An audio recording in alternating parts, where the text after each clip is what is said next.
Hello everyone, स्वागत है आपका मेरे चैनल पर। आज के इस वीडियो में हम पढ़ेंगे बहादुर कहानी का सारांश। बच्चों, ये सारांश बहुत इंपॉर्टेंट है। आज मैं इसको बहुत आसान शब्दों में आपको बताऊंगी और इसको लिखने का सही तरीका भी बताऊंगी।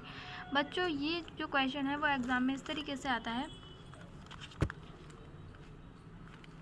बहादुर कहानी की कथा वस्तु की विवेचना कीजिए, अथवा पंचलाइट अथवा ध्रुव यात्रा कहानी के उद्देश्य पर प्रकाश डालिए। मतलब इन तीनों में से आपको बहादुर, पंचलाइट या ध्रुव यात्रा में से एक करना है। तो आज हम पढ़ेंगे बहादुर कहानी की सारांश या फिर कथा वस्तु। बच्चों, वीडियो शुरू करने से पहले मेरी आपसे एक रिक्वेस्ट है, अगर आप मेरे चैनल पर नए हैं तो प्लीज़ चैनल को सब्सक्राइब ज़रूर करें। तो चलिए शुरू करते हैं। सबसे पहले आपको हेडिंग डाल लेनी है बहादुर कहानी का सारांश। इसमें हमें एक हेडिंग डालनी है लेखक, जिसमें हमें लेखक के बारे में लिखना है। बहादुर कहानी के लेखक अमरकांत है। उन्होंने इस कहानी में एक गरीब नौकर और एक मध्यवर्गीय परिवार के रिश्ते को दिखाया है। मतलब एक मिडिल क्लास परिवार के रिश्ते को दिखाया है। इसमें हम दूसरा हेडिंग लिखेंगे नायक।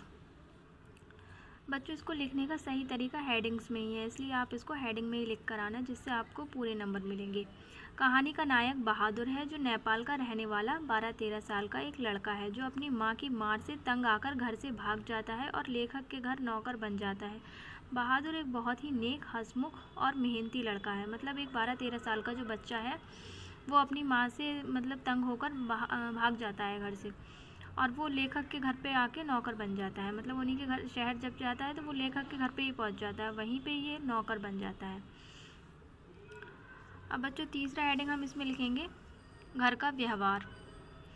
शुरुआत में लेखक की जो पत्नी निर्मला और उसका परिवार बहादुर का बहुत ख्याल रखते हैं, परंतु धीरे धीरे कठोरता बरतने लगते हैं। किशोर उसे परेशान करता है और उसके साथ गाली गलौज से मारपीट तक की नौबत आ जाती है। बच्चों, जो किशोर है वो निर्मला और लेखक का जो है वो बड़ा बेटा है, वो उसको परेशान करता है और उसके साथ गाली गलौज और मारपीट तक की नौबत आ जाती है। जो बच्चों शुरू में क्या होता है, उसके साथ बहुत अच्छा व्यवहार करते हैं ये लोग, लेकिन बाद में उसके साथ कठोरता बरतने लगते हैं। अब बच्चों, हम इसके चौथे हेडिंग की बात करते हैं, चोरी का आरोप और अंत। झूठी चोरी का इल्ज़ाम लगाकर उसे अपमानित किया जाता है और उसे पीटा जाता है। अंततः बहादुर घर छोड़कर चला जाता है। बहादुर के घर छोड़ जाने पर सब पश्चाताप करते हैं तथा अच्छा व्यवहार करने की सोचते हैं, परंतु अब पछताए होत क्या जब चिड़िया चुग गई खेत। बच्चों, क्या होता है, उसके ऊपर झूठी चोरी का इल्ज़ाम लगाया जाता है, जिससे उसको बहुत इंसल्ट फील होता है और वो ये समझ लेता है कि हाँ, अब ये जगह मेरे लायक नहीं है। जब उसको बहुत अपमानित किया जाता है तो वो घर छोड़ के चला जाता है। फिर बाद में क्या करते हैं, ये लोग बहुत पछताते हैं, लेकिन फिर क्या फ़ायदा पछताने का जब चिड़िया खेत चुग। ये था बहादुर कहानी का सारांश। अगर आप एग्ज़ाम में इसको इस तरीके से लिख कर आते हैं तो आपको पूरे 5 नंबर मिल जाएंगे।